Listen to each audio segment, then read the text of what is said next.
Bem-vindo e bem-vinda ao nosso videocast do curso de atualização em neurologia. Hoje nós vamos trazer um tema que são encefalites autoimunes. É um tema desafiador do ponto de vista de diagnóstico, do ponto de vista de condução dos casos. E para falar sobre isso, a gente convidou o Dr. Tiago Nascimento, que é neurologista e também é um dos editores do nosso canal da Afia Neuro. Muito bem-vindo, Tiago. Opa, meu amigo Drusos, prazer estar com você aqui, falando ainda mais de neuroimunologia, né? Vamos aí falar desse tema aí que é um grande desafio, principalmente na saúde pública, viu?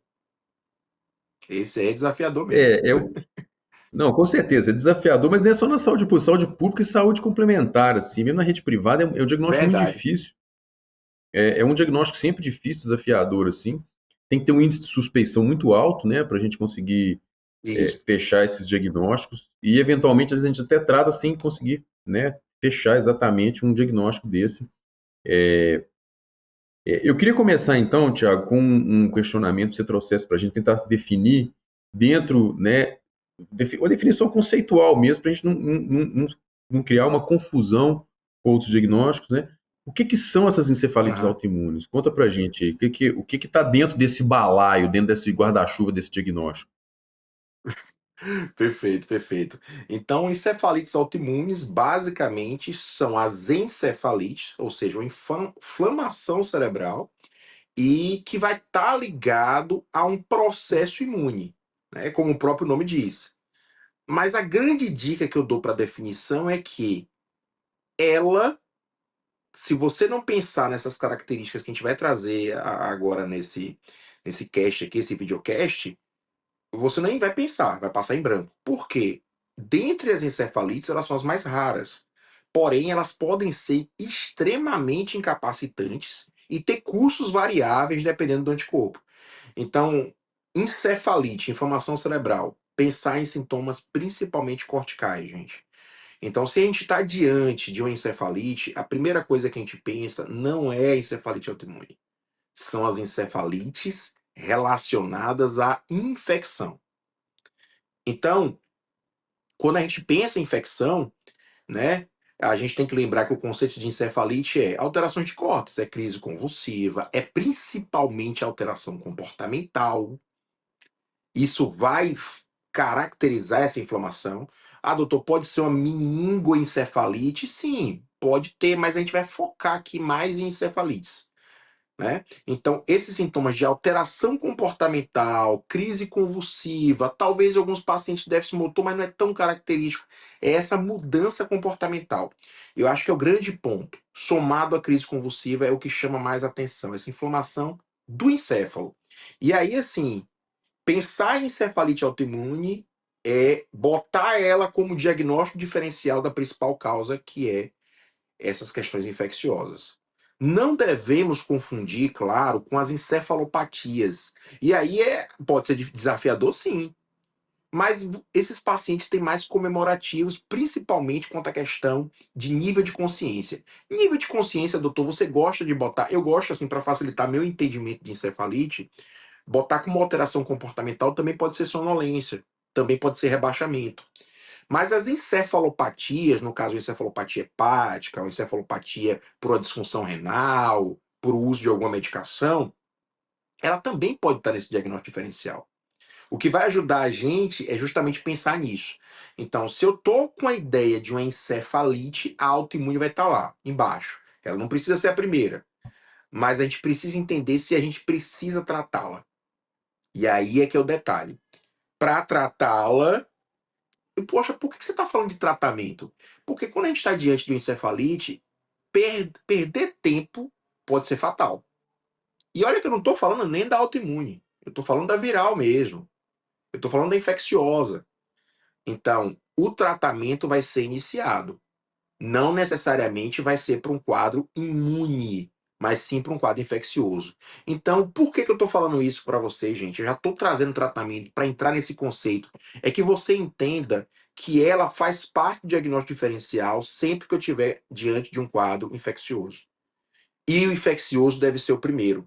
Então, não é incomum eu fazer um tratamento de um quadro infeccioso que não melhorou, mas no decorrer da investigação, seja com líquido ou com ressonância, com o que seja que a gente vai falar hoje, você constate que é autoimune.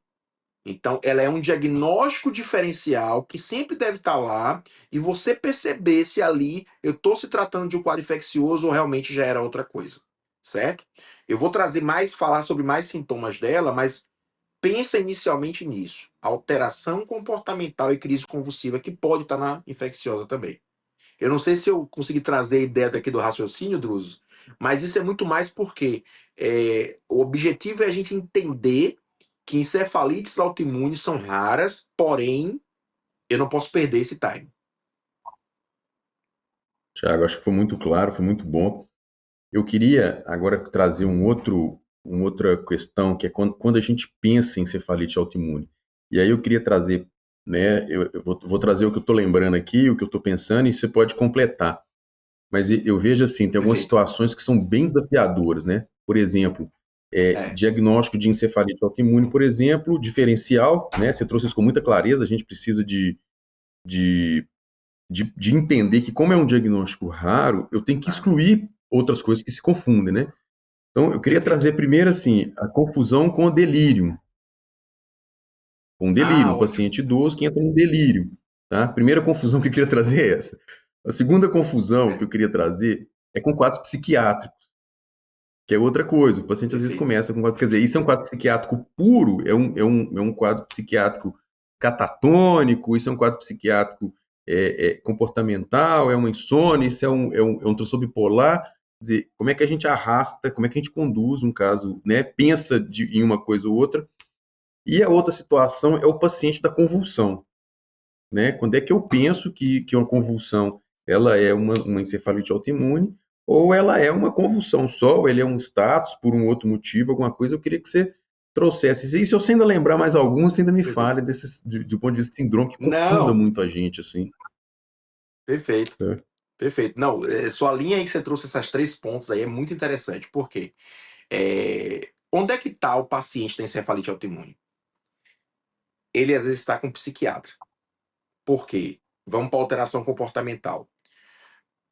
Aí você tem que entender que a encefalite autoimune geralmente é um quadro subagudo.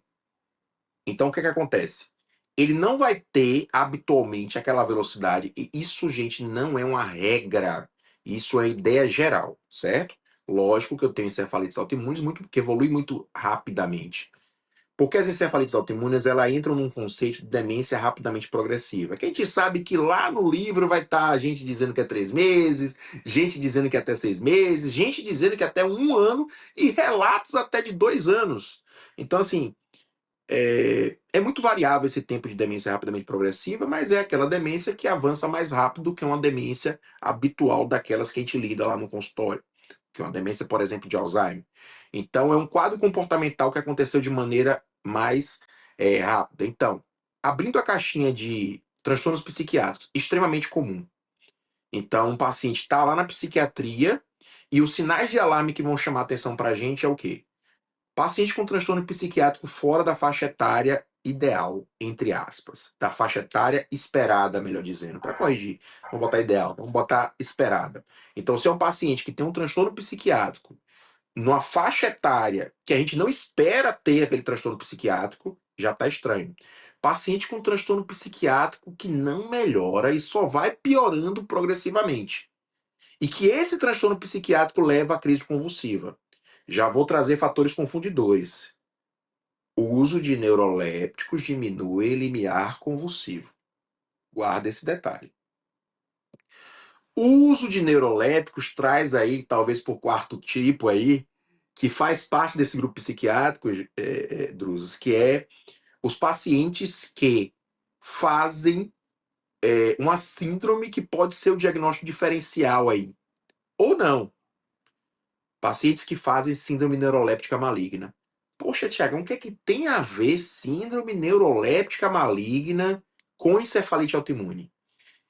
Não é incomum, a gente está com um caso atualmente internado aqui no hospital, um caso da gente aqui, Drus, de uma menina jovem que fez a síndrome neuroléptica maligna e chegou para a gente. fazer síndrome neuroléptica maligna. Aí eu vou puxar o grande mestre Dalmau, que foi o grande publicador das encefalites autoimunes. Foi o cara que organizou a sopa de letrinhas. Foi o cara que começou com essa história do NMDA, que é a principal encefalite autoimune, ligada a receptor, né? E aí o que que acontece? Ele disse que esses pacientes são mais suscetíveis. Então, o fato do paciente ter feito a síndrome neuroléptica maligna não exclui que ali exista uma encefalite autoimune, né? Então, perceba aí que o quadro psiquiátrico é algo muito complexo. Então, gente, primeiro ponto, olhar se o quadro psiquiátrico está na faixa adequada, olhar a velocidade do quadro psiquiátrico. O fato de ter associação, como essa paciente da encefalite autoimune que a gente tem internado agora, ela teve associação com um evento familiar. Mas isso não deve excluir. Ah, doutor, mas é porque o quadro psiquiátrico começou depois que aconteceu tal coisa na família. Não, mas não deve excluir. Ah, ali foi o causador. Às vezes a gente encontra um causador ali, mas não enraize isso. Que se você enraizar, você vai entender que aquele quadro psiquiátrico tem uma justificativa e acabou ali. Parou a investigação e não era encefalite autoimune. Não foi assim. E Drusos trouxe um ponto interessante, porque a gente abordou aqueles dois pontos de falar de quadro comportamental e quadro de crise, é o seguinte. Gente, olha os guidelines de status. Como é que tá o guideline de status? Ele tá assim, né? Eu vou lá, começo lá o diazepam, depois vou para fenitoína, vai seguindo, né? Olha lá qual é a última droga. Tá lá o quê? Doutor, tá anestésico. E depois do anestésico tá o quê? Às vezes, nesses guidelines mais novos, até antes do anestésico, tá lá o quê? Pulsoterapia com metil. Qual a lógica disso? Ah, doutor, eu li que pulsoterapia com metil, o metil é o corticoide estabilizador de membrana, ajuda. Gente, talvez essa lógica ali é justamente entender que status refratário sem causa aparente pode ser uma encefalite autoimune. E aí a gente traz Isso para aquele aí, né? contexto, Drudo, é, traz Sim, aquele não, nome, né? isso O aí entra NOS. assim. Eu ia trazer exatamente isso, Thiago, o NOS, que é New É. Onset Refractory Status Epiléticos, né? Que é esse conceito desse New Onset Refractory Status Epiléticos. E aí, trazendo até da minha prática, assim, esse New Onset, porque assim, uma coisa é um paciente com status epilético que já usava anticonvulsivante para tomar. Isso é uma coisa, né? Pô, isso aqui é uma coisa. Outra coisa é um cara que tem uma PCR e entra no status epilético. O cara tem um AVC, ele tem um insulto cerebral, ele tem um tumor, um glioma, que às vezes evolui dessa forma, e Uhum. tem o status epilético.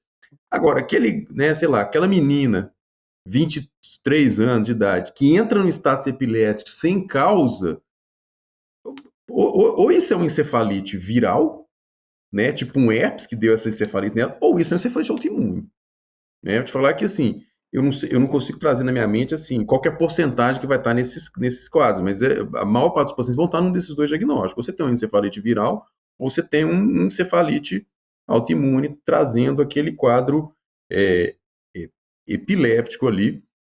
Né? Eu acho que você trouxe uma coisa que a gente às vezes vivencia e eu vejo muito assim, como eu tenho uma prática muito dentro do hospital, a gente acaba vendo esses pacientes chegam, né?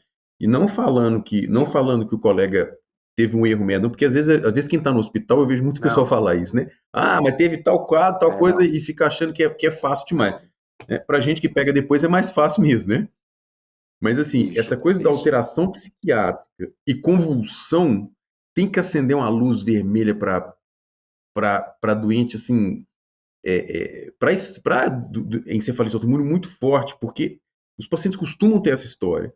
Pô, ele estava, principalmente NMDA, né? Principalmente encefalite anti-NMDA. Pô, Isso. ele está com alteração psiquiátrica e deu uma crise convulsiva. Aí, às vezes, até consulta um neurologista com uma crise convulsiva. Ah, então vamos tratar aqui agora. E aí ele dá outra crise convulsiva. E até o dia que chega num status epilépticos mesmo, ou uma alteração de consciência mais significativa. E às vezes o diagnóstico nesse momento, quer dizer, poderia ter sido antes, né? E a gente sabe que essas doenças, o diagnóstico mais cedo, o prognóstico é melhor, né? Então, Perfeito. vamos só fazer. Você queria complementar mais alguma coisa? Eu acabei te cortando na hora que você estava falando. Não, eu acho que é bem isso mesmo, Druzos. Eu acho que você foi no ponto, assim, e é difícil, porque assim, quem tá na porta da emergência sabe, né, Druzos? Você tá ali num sobreaviso, você tá lidando com AVC, você tá lidando com um paciente que é ali que você vai interpretar, e você pode sim interpretar uma encefalite autoimune inicialmente como um quadro psiquiátrico.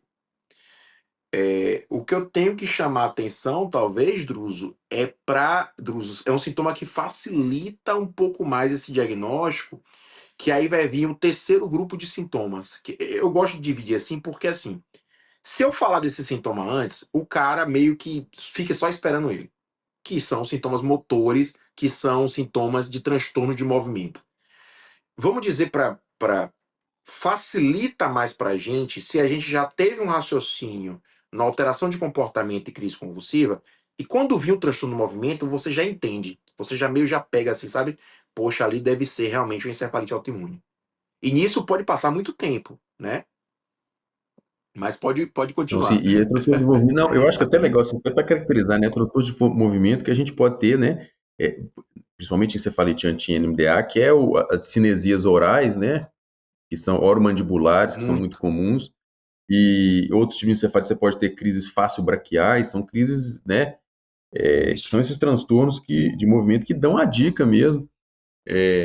Tiago, eu lembro, Isso. rapaz, eu tenho tanta memória, eu lembro desse paciente até hoje, cara, era um garotão. Na época eu não era Marca. neurologista, eu era intensivista, cara. Eu lembro que esse paciente É. chegou no hospital com uma história de um quadro psiquiátrico e não deu assim, rebaixou, mas não teve crise convulsiva, assim, para a gente chegar e falar assim, pô, isso aqui foi crise convulsiva com certeza. Ficou aquela alteração de estado de alerta, muita de cinesia oral. E ele acabou sendo tratado assim, aí é um quadro psiquiátrico agudo, foi para UTI rebaixado, tomou remédio, ninguém ficou sabendo o que que era, e ele acabou recebendo alta sequelado para instituição de cuidado prolongado, assim, sabe? E aí depois que eu fui fazer neurologia, eu falei, rapaz, era o que que aquele cara tinha, olha só. Que era a marca, muita de Encefalite. cinesia oral, sabe? Muita de cinesia oral, que foi um negócio que me chamou muita atenção, assim, sabe? Que é um diagnóstico difícil. Isso aí, e eu vou te contar, isso aí aconteceu, foi 2007. Se não me falha a memória, acho que o Olha mesmo só. critério que você falou de autoimune, eu acho que é 2010, cara. Eu acho que nem existia Foi. essa coisa de encefalite É, autoimune assim, não era um negócio nem muito bem. é legal você trazer isso, porque assim, olha. é, Em 2007 foi a publicação do Dalmal, exatamente em 2007. A publicação do É, Dalmal foi em 2007, falando da primeira. Ou seja, só 2008 que a gente veio ter uma ideia de alguma coisa. Antes, o que, é que a galera falava? A galera sabia que existia encefalite autoimune. Só que eles falavam assim, poxa, cara, eu rastreei herpes, não foi. Usei a ciclovir, eu acho que é sequela mesmo. Ou então, não, encefalite límbica. Chamava atenção assim, encefalite sim. límbica, mudou comportamento, alterou o movimento. Só que a grande revolução do Dalmau em 2007 é justamente que ele vai lá e acha a NMDA. Em 2010, realmente é que expande isso aí, né? Porque você começa a falar de LGI1, que foi essa do fácil braquial, né? Começa a falar dos outros anticorpos. Para critério mesmo, só vim surgir em 2016. Então é bem Critério posterior, né? assim, É bem de posterior, maneira né? mais ampla, né? Então é algo assim que você fica. Aí para revisar o critério em 2020. Então começou a surgir muito marcador, né? E uma coisa bem interessante, Drusos, que eu gosto sempre de trazer gente, não espere, diante de um encefalite, não espere o uso da ciclovir. Faça o uso. Se depois você vai fazer líquor, você vai tirar, porque isso aqui, a questão da encefalite por herpes é porque ela mata mesmo, e ela deixa capacidades terríveis. Então não é incomum, não é errado você fazer um tratamento para um quadro infeccioso e depois você pensar em tratar uma encefalite autoimune. E ainda trago mais. Uma das coisas que é bem interessante, Druzos, é a questão do herpes. O herpes, ele não só ou seja, Se eu pego um paciente hoje com encefalite herpética, eu trato, usei lá a ciclovir, dou alta para ele, e esse paciente volta para mim, o que pode ter acontecido é uma encefalite NMDA. Ou seja, o Uhum. cara abriu com herpes, mesmo com PCR positivo, e depois ele desenvolveu anticorpo anti-NMDA. Isso acontece. E antes a gente achava que o fato de ter herpes excluía a NMDA. Então ele é como se fosse um gatilho. E não é porque a encefalite herpética piorou, ou ele se recontaminou, ele teve outro quadro. Isso pode acontecer. E pode ser um gatilho. E tem gatilhos também que a gente nem conhece. E eu acho que os pontos assim que chama atenção é a parte também oncológica, né? E que aí vai para um fenômeno paraneoplásico, Mas calma e aí, que também Thiago, faz calma parte aí. desse contexto. É, Calma aí que nós já vamos entrar mas aí a nesse gente tema de. já já te fala, daqui a pouco a gente entra. A gente vai entrar nessa parte Mas só de assim, encefalites. Pode falar. mas só para trazer assim, Drusos, critérios mesmo, né? Foi 2016, cara. Então, olha como essa doença é recente. Se a gente parar para pensar, poxa, naquela época que você pegou seu paciente, então, foi o cara definiu o NMDA, foi o primeiro receptor, né? Se eu soubesse, eu E devia ter só em mandado um e-mail 2000, para ele, né? Falando, ó, tô com um caso assim, igual o seu aí. é, e você Tivesse. sabe que teve um Mas colega lá da bom, Bahia que até mandou e conseguiu mandar a amostra. Ele conseguiu mandar a amostra, só que aí, não, às vezes a rapaz, gente consegue, pois é, às vezes teve. consegue. Às vezes você entra em contato com o cara e você é, consegue, às vezes. Não é Só que o impossível, não. negócio é que parece, eu não sei como é que tá hoje, mas as leis de materiais biológicos, elas começaram a restringir muita coisa, talvez com essas descobertas mais novas, né? Mas enfim, É, eu acho que é uma doença que tem que se pensar. Se o neurologista não pensar, vai acontecer esse sentimento aí de Drusos mesmo. Poxa, cara, que dali era mesmo. Caramba. E assim, essa paciente que a gente está internada agora, Drusos, ela respondeu ao uso do corticosteroide, mas o que ela respondeu mesmo foi o Ritux. Então, o que eu estou querendo pois dizer? é, mas Você nós não vamos. iria usar Ritux nessa paciente. Você não iria usar. Aí a paciente volta a ter contato com o mundo exterior, e eu sempre digo, sabe uma dica que eu dou pros residentes, pro pessoal que está estudando, enfim, quem gosta de neurologia, e eu gosto de passar na UTI e falar, olha, deixa aquela paciente quieta ali, viu? Sem ansiedade. Porque você que trabalhou e trabalha em medicina intensiva, Druzo, você sabe como o intensivista é ansioso. Se ele vê um cara que tá parado, com movimentos de discinesia, ele já quer estabelecer prognóstico, né? E fala, não, Propocó. relaxa, relaxa, Propocó. mulher é jovem, ela vai melhorar. Não, calma, calma, calma, calma, ela vai melhorar. Por quê? Só pra você ter ideia, essa paciente evoluiu com endocardite. Provavelmente pelo tempo internado, a gente começou até a estudar e fez uma revisão sobre o uso do rituximab e endocardite. Esses pacientes, gente, tem paciente de encefalite autoimune que passa um ano no hospital. Um ano no hospital.